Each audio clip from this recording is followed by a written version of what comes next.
Welcome back, Keepers. This is Keeping It Real with Jack Phillips and Gabrielle Dolan, also known as... You said my name wrong. Dolan. Sake. Rhymes Dolan. with colon. Ral, Dolan. Hey, Ral. Unbelievable. Strap yourself in for Keeping It Real with Jac Ral. We did a podcast episode about 3 or 4 Weeks ago? episodes away before, can't talk, about our favourite podcasts. And this one is our favourite books. Yes. So our sort of, must-read books. Yeah. I think we did 5. Yep, Have you got 5 each. Yeah, Yep. I've got 5. I've Sure got a have. sneaky few. Others. Good on you. I sort of came from mine almost from a little bit of a professional Lovely. point of I was just view. going to say, it'll be interesting for you to share. Yeah. I don't know what your 5 books are. I can see them now. I know, I've got them. Although some of them, like everything, can be moved to personal. Of course. Of course. Why don't you tell us what those 5 best books are? In no particular order. In fact, you know what? I might go in order that I read them. Oh. Made to Stick. Never heard of it. Dan and Chip Heath, who you've heard of Dan and Chip Yes, Heath. I have. Chip and Dan Heath. This is, I think it was first published in 2007. It's always a good sign of a book When you've got I've got little sticky notes yeah. everywhere. This was one of the books that really reinforced to me the importance of storytelling. So it talks about why some ideas take hold and others come unstuck. Okay. And one of the aspects in that is the stories you share. So I remember reading that, I left corporate 20 years ago, 2005. So it was one of the very early books that influenced my, passion, profession and journey into storytelling. I just said journey. I can't believe I said that. I hate that You word. didn't say narrative, so that's good. Why do I know Chip and Dan Heath? Oh, they've written heaps of books. Yes. Yeah. What's another book they've written? I don't know. No, but they've written But heaps. they've written it. Made to Stick. Made to Stick. So if you're interested in ideas and how to turn them into stories and how to engage, how we can all use such cleverly devised strategies as the Velcro theory of memory and curiosity gaps. Yeah. This sounds like a great book. You can borrow it if you like. Thank you. Number 2. I didn't bring We've mine read with me. about, we've talked about this before.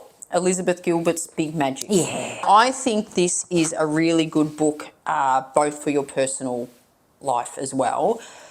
Predominantly, it talks about, for those that don't know, Elizabeth Gilbert is the author from Eat, Pray, Love. The subtitle is Creative Living Beyond Fear. Oh, I like and it. And the main message is and I think it's both professional and personal, when you are putting yourself out there for something, and she talks about creativity, writing books and doing stuff like that. But whenever you're doing anything creative or putting yourself out there, it could be as simple as asking someone on a date or asking someone to marry you or just going for a job, that you've got to balance. Fear will always be there. Yeah. And so in one of the previous episodes, I even wrote the letter to fear. Loved that. I think that was claiming your genius Yes, it in that was. episode. That was awesome, the letter. But fear will be there. Yeah. And she talks about don't let fear take the driver's Stop you. seat. It's always going to be there and it should be there because it actually stops you from danger, but don't let it drive what you do. Big Magic, So, Elizabeth yeah, Gilbert. Big Wasn't she Magic. just in Australia just recently? She was last year. Yeah. Yeah. Awesome. I highly recommend that. Good read. I Good, think I've read thank it you. several times. Pass Are you that one to taking me that as as well. well? Okay, great. I didn't bring any books to give to you, but I can talk about the books. Good on you. This is from James Kerr, who is not the lead singer of Simple Minds. No, I think that's it what was, I was thinking. It was Jim Kerr. Jim Kerr, you're I exactly love right. Simple Minds. Oh, weren't they good? Don't you forget about me. Simple Minds, when I was Not that about, we're simple.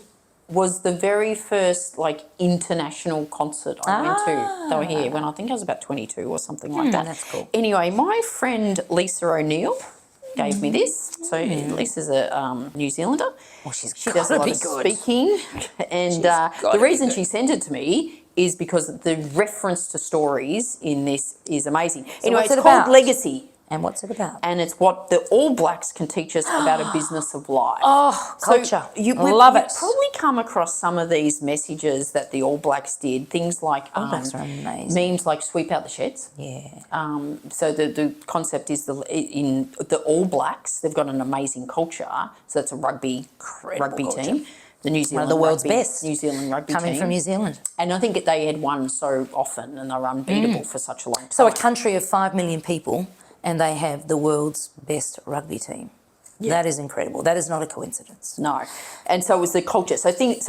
And it covers the thing like, create a learning environment. But this thing of like, pass the ball, sweep out the sheds. So the idea of sweep out the sheds was that whenever they play a game, the most senior players stay behind to sweep out the sheds, the dressing room. Wow. It's like the Japanese. They do the same in the Japanese. So They it's clean all up about after themselves. respect to everybody, Respect. and it doesn't matter about your hierarchy. No. You are there to support the team, and Yeah. it's all about the team, not any one individual. Yes. That is very much an All Blacks cultural. Yeah.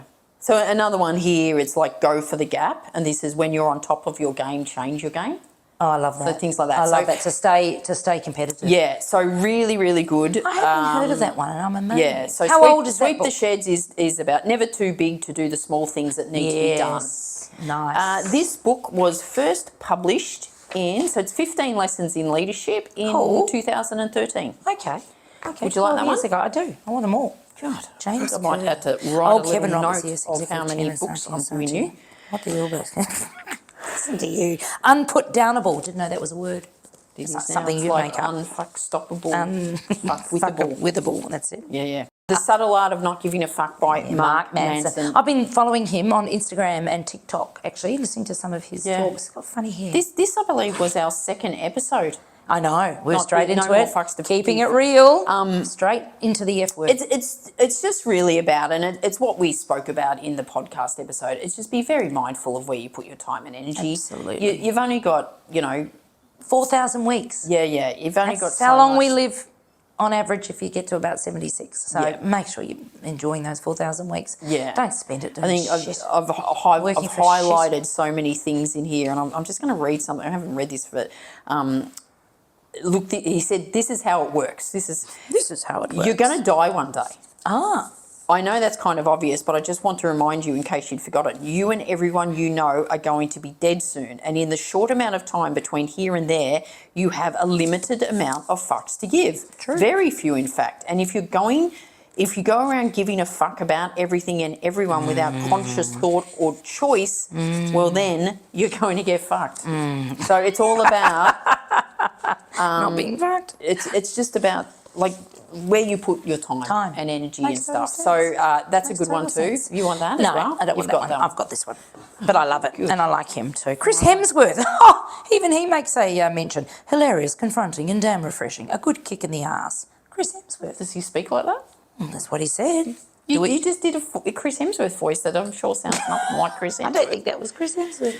All right, and the other one that we definitely have spoken about, and this is a very more recent one, I think it was just published last year, is The Unreasonable Hospitality by Will Guidara. Can I just say, I didn't read the book, but what I did do was listen to the audio book on Spotify, because I've got Spotify Premium. So for anyone listening to us talking about our 5 favourite books each, if you are not a reader, if you're not a visual learner, you can listen to these books. Yeah. So that's the other thing. Yeah. So the tagline, I think the tagline sort of explained the book. The remarkable power of giving people more than they expect. And look, I just opened the book and guess what's inside it? My Kylie Minogue little quiz. If you wonder what that's about. A little quiz. So just for those that didn't listen to the episode we did on Unreasonable Hospitality, because we loved it so much and worth going back and listening to, what did they do at that restaurant, Ral, that you absolutely loved? Okay, so I should say Will Guidara was co-owner of 11 Madison Park, that he had a vision to take it to world's #1 restaurant, and they achieved it. They did that. What they did was we sat down, I was with my mate Janine, and they just general conversation at the start said, if you had to meet a famous person, who would it be? And I said Kylie Minogue. She was actually in town, so I was sort of hoping that maybe they actually pull her out, but they didn't. But about an hour and a half later between the meals, they took Janine and I and they showed us the wine cellar, and down the back of the wine cellar was a cocktail, 2 cocktails, Kylie Minogue's favourite cocktail, and then they gave us a little Kylie Minogue quiz that we did. Cool. And then they gave us a signed little, creative engagement, signed little other podcasts. Thing saying you're officially a Minogue-ador, and they signed it. One of the things I loved about this book, when I listened to the audiobook, is the ideas it gave me. around Yeah. creative engagement Yeah. and just how I could think differently. Yeah, so it's not about inspiring. hospitality. And I'm just going to add 3 other books that I think that are This non-fiction. is all about Ral today. That are non-fiction that I just think everyone should read. And I keep reading them probably every, I don't know, Wow. 10 years. Wow. Animal Farm, Oh, goodness. 1984, I knew that was coming. and Jurassic Park. Wow. Why? They're all futuristic. Yeah. And so, and they're all years, especially ago. Jurassic Park one. Yeah. But my God, they're so good. close to reality. Like every time I read Is the writing them, good? The writing's really, I mean, Yeah. George Orwell wrote 2 of them. Yeah. But like, I probably only read them about every 10 years, and every 10 years I read them, I go, oh, this is a bit closer to reality. Yeah. I know, they're just, I think That's so good. And classics, yeah? And classics. Okay, my 5 best books. Shoe Dog. Heard of it? Yes, that's the Nike story, Yes, isn't it? well done. Yeah. Shoe Dog by Phil Knight. I read it some years ago. A fascinating memoir by the founder of Nike. I didn't bring the books with me. You didn't want to Detailing share the them. challenges, risks and lessons learned in building a global brand. So what is it about? It is the power of perseverance and risk-taking. If you are not having a crack and taking risks and continuing to persevere, you are not getting ahead. You really aren't, yeah? So it's leaning into failure. It's leaning into the unknown, the uncertain, building a strong team and culture. Who doesn't want to do that as a leader? Everybody wants to do that. Nike's success wasn't just about great products. It was about the passionate, dedicated team behind it. And what Phil Knight did was he surrounded himself with people that were unconventional, but they were committed to the cause, committed to his passion, yeah? And they shared that vision and they promoted the company culture and trust, which are both key to long-term growth. So I thought that was really impressive. Key takeaway, success isn't a straight path. We know that. It requires perseverance, strong relationships, and a mission that fuels passion beyond just making money. So Shoe Dog by Phil Knight, irrespective of whether you're into retail, running, sports apparel, you'll actually love the story of leadership. Yep. I thought it was great. Have you ever read it? No. No, I'll pass it to you when I see you next. Yeah, when you're at the farm next. Sure you will. That's why you bought it. Second book, you've heard of this one, Simon Sinek, The Infinite Game. Yep. Have you read it? Yes, I have. All about leadership. So I'm absolutely fascinated with leadership because I'm fascinated with human psychology and how people behave. So this book explores the difference between short-term finite thinking and long-term leadership strategies that create lasting impact. And the whole premise of this is finite versus infinite mindset, yeah? And Sinek distinguishes between finite games, so with clear winners, rules and endpoints, and infinite games, ongoing with evolving rules and no clear finish line. Businesses and leadership should be approached with an infinite mindset, which is ongoing and evolving rules, perhaps no clear finish line because it just evolves, focusing on long-term impact rather than short-term wins. He talks about the 5 essential practices, which are awesome, and sustainable success over short-term gains. And I think, today we're in this world where everything's so immediate, everything's so... Well, and I think he talks about that in the book too. He does. That's what we should be doing. But if you look at CEOs, if you look at politicians, they're all measured in the short term. Organisations that embrace an infinite mindset prioritise ethical decision-making, employee well-being and long-term vision over short-lived profits or stock prices. Yep. A friend of mine, I remember, spoke to me about patient capital. I'd never heard of that before. The ability to invest in something for a long time, to be patient. So the key takeaway of The Infinite Game by Simon Sinek, great leaders play the infinite game by focusing on long-term purpose, adaptability and trust, building organisations that last and inspire future generations. Who doesn't want to build a business like that? Yeah, and I think that was his second book after Start With It Why, was, wasn't it? was the second one. Human behaviour and psychology, I'm fascinated with humans. I've said that before. It's why I'm an executive coach and leadership coach. It's absolutely trying to understand how people think, why people make the decisions they do, how they respond, react. Daniel Kahneman, heard of him? No. Thinking Fast and Slow. Oh, yeah, Great book. Yeah, so yeah, a deep yes, dive I into have. cognitive biases, decision making, how our minds think, and they work in different modes of thinking. So there are 2 systems of thinking. Kahneman explains that our brain operates using 2 systems. System 1, fast thinking. That's me, I'm so fast. Intuitive, automatic, emotional. I don't think I'm too emotional. It helps us make quick decisions, but is prone to biases, which is very true. System 2 is slow thinking. This is you, Ral, deliberate, logical, so not. effortful. It helps us analyse complex problems but requires more energy. The idea being that you need two systems, and you need to use both, So the key takeaway on this book, Thinking Fast and Slow, was understanding how our minds work helps us make better decisions by recognising biases, questioning assumptions and engaging in more deliberate thinking when needed. Comes back to self-awareness, something that is key to coaching, and to being better. And my fifth and final book, Daniel Pink. Heard of Daniel Pink? I have heard of Daniel quite Pink. famous, Daniel Pink. I'm interested in which one book you choose. Of Drive, the surprising truth about what motivates us, I'm fascinated by motivation and discipline and determination. Challenges traditional ideas of motivation and highlights autonomy, mastery and purpose as key drivers of success. So according to Pink, he argues that traditional rewards, like carrots and sticks, are not the most effective way to drive performance. Instead, people are motivated by autonomy, which is the desire to direct our own lives. You and I are very motivated by autonomy. That's why we work for ourselves. Mastery, we're also motivated by mastery. The urge to improve and become better at something meaningful. Yes. And purpose, the need to work towards something larger than ourselves. He talks about intrinsic and extrinsic motivation. And the key takeaway of this book is the most effective motivation is intrinsic. It is driven by autonomy, mastery and purpose rather than external rewards like money or punishment. And that's very, very true. When I think about when I've had success, when I've achieved something, it hasn't been about the money. No. I might have thought it might have been initially, but it's actually been something way deeper than that. That's why I stuck at it. Yeah. And that's why I did it. Yeah, I think I think the vast majority of the time I'm motivated by intrinsic behaviours.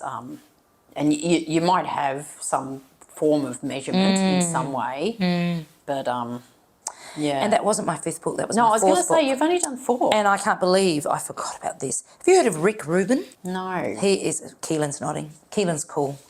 Rick Rubin has a podcast called Broken Record. Oh, okay. He's also on the SBS Yeah. and he interviews. He's got this beard. He's a very interesting guy. He's written a book called The Creative Act, A Way of Being. You would love this book. Okay. A thought-provoking exploration of the creative process from one of the world's most renowned music producers. Sorry, he's a music producer.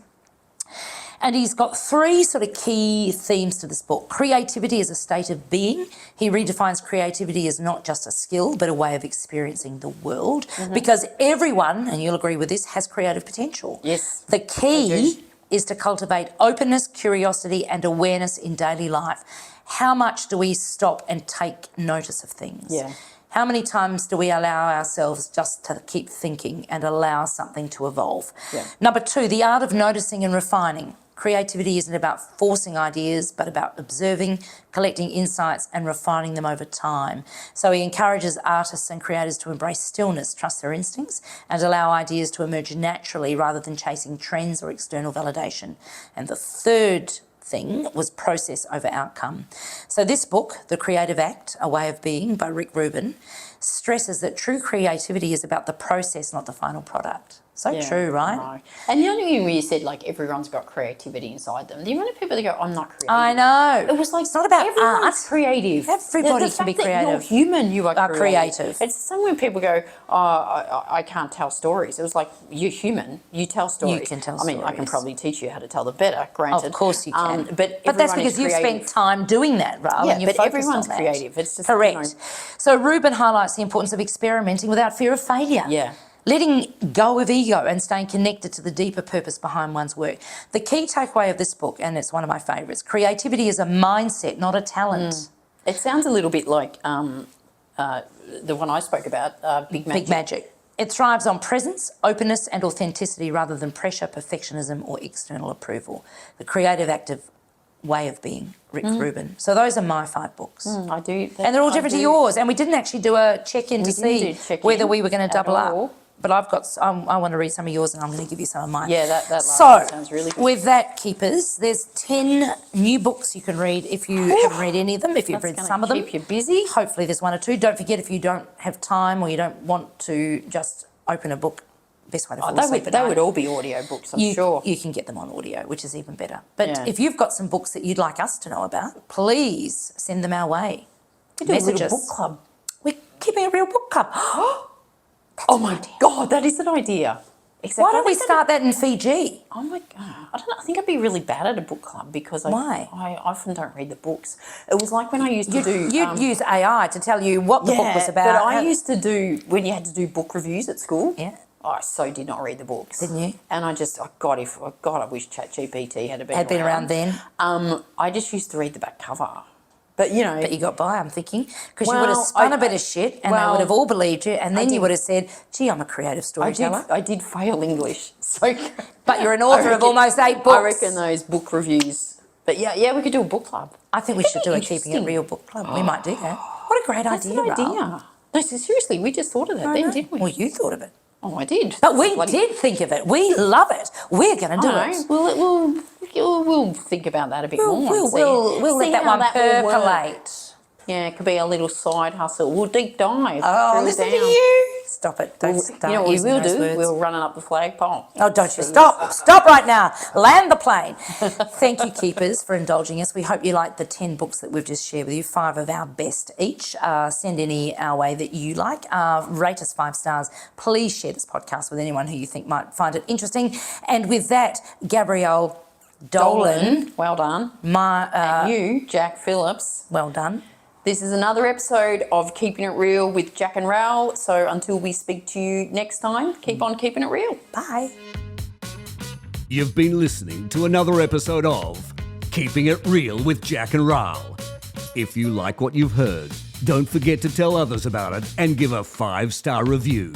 They may seem confident, but they really are sensitive 5-star needy souls. Yeah, right. Keeping It Real, created by Jac Phillips and Gabriel Dolan. Produced by Keelan Ferrari Brown. And this really real voiceover, spoken by Richard Phillips.